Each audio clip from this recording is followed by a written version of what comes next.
அரண்மனைக்கு நான் போய் பார்த்தேன்.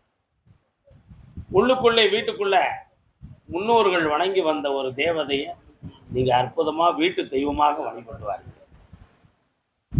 ஒருத்தருக்கு அரசாங்கத்தால் உதவி கிடைத்து வேலையும் கிடைக்கும், பட்டமும் கிடைக்கும். இன்னொருத்தருக்கு காலதாமதமாகி கிடைச்சாலும் பலனுள்ளதாக இருக்கும். ஆனா இப்பொழுதுக்கு மாங்கல்யம் சொந்தமான தடைகள் வீட்டுக்குள் நடக்கும்.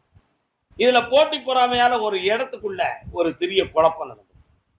அவைகளெல்லாம் தீர்த்து தெளிவாக்கி அந்த பட்டமும் அந்த உயர்ந்த உத்தியோகமும் வைத்ததா போதும்ல. கால் வைப்போம்.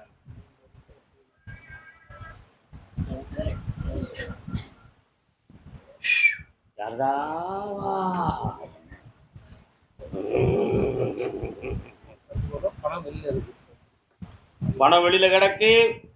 உங்க எல்லையில ஒரு முனீஸ்வரன் ஒரு சாமி வராரு.